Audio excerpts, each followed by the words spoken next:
मैया अपने कृत अकुंड हो सिर पर जटा माता सिर पर जटा राम बनो को जाता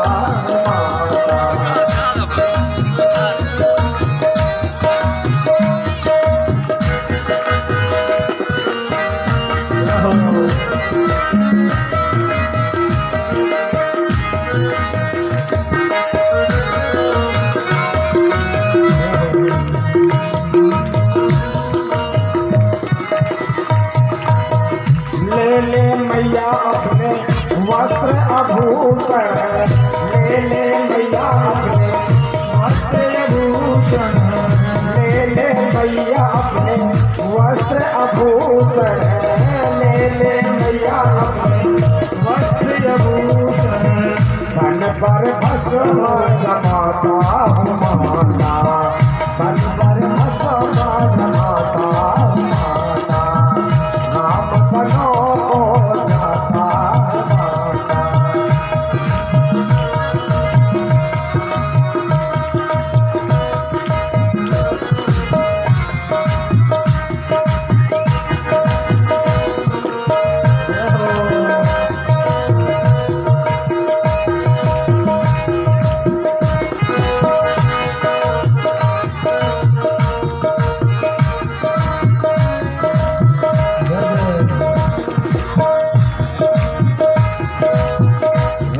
बनो को जाता माता राम बनो को जाता माता।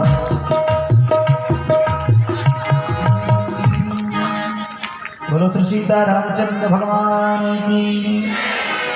इस प्रकार से जब राम जी माँ कौशल्या के सामने भाव व्यक्त करते हैं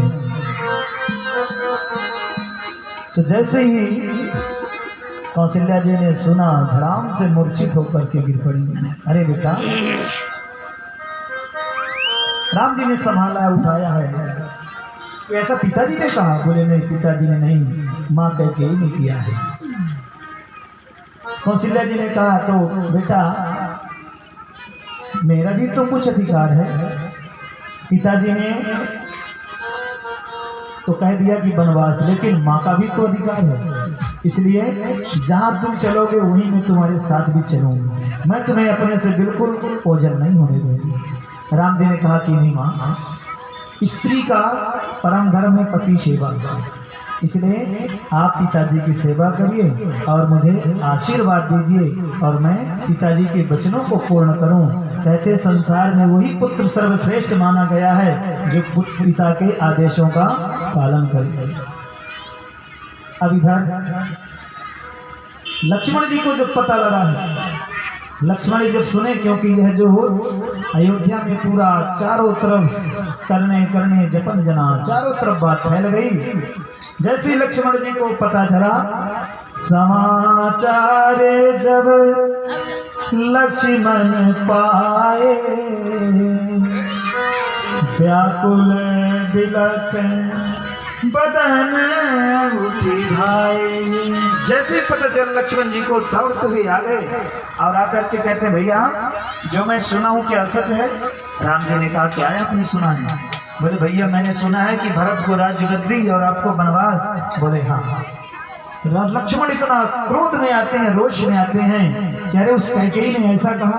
राम जी ने समझाया है कि बेटा लक्ष्मण जी को कहते हैं कि अरे वो माँ है और इस प्रकार से तुम संबोधन करते हो, ये ठीक नहीं है। अरे देखो मेरे अहोभाग्य कितने अच्छे हैं कि मैं जाकर के सुंदर वन में संतों का सानिध्य प्राप्त करूंगा और राज्य गद्दी में राज्य पालन करने के बाद अपराध तो जीव से हो ही जाते हैं। कितना सुंदर अहोभाग्य। इस प्रकार से आदेश लेकर के जैसे ही राम जी गए हैं, उधर सीता जी भी आ गई। सीता जी ने कहा कि नहीं मैं भी आपके साथ चलूंगी।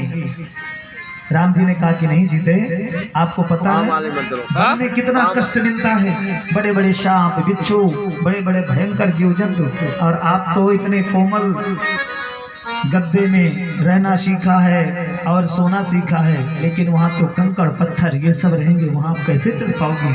इसलिए आप घर में ही रहो।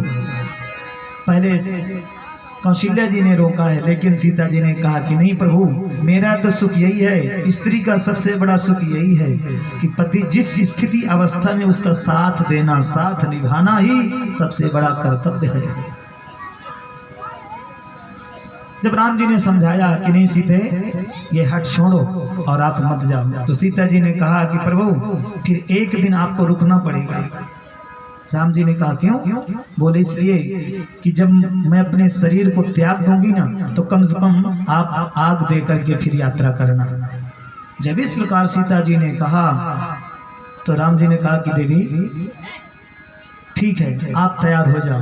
अब तैयार होने के लिए उन्होंने कहा, तब तक लक्ष्मण भी आए। लक्ष्मण जी क्रोध करते हैं कि नहीं, हम आपको वन नहीं जाने देंगे, क्योंकि अयोध्या की जो प्रजा है वो सब आपको स्वीकार करना चाहती है, राजपद में देखना चाहती है, राजा महाराजा भी, और ये कैकई कौन होती है? इस प्रकार जब क्रोध किया तो लक्ष्मण जी को समझाए हैं राम, और कहते हैं कि लक्ष्मण, यदि मेरी आज्ञा का तुम पालन करते हो तो मैं यही कहता हूं कि बिल्कुल किसी को कुछ मत कहना, और वनवास मुझे मिला है तो मैं वनवास के लिए जा रहा हूँ। लक्ष्मण जी ने कहा कि प्रभु आप तो कहते थे कि लक्ष्मण तुम मेरे प्राण हो, तो बिना शरीर से प्राण कैसे अलग हो सकता है? प्रभु मैं भी आपके साथ चलूंगा।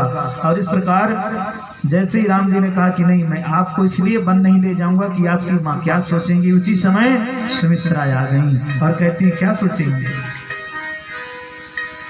हे राम, अवध जहाँ जहाँ राम निवासु, अवध तहाँ जहाँ राम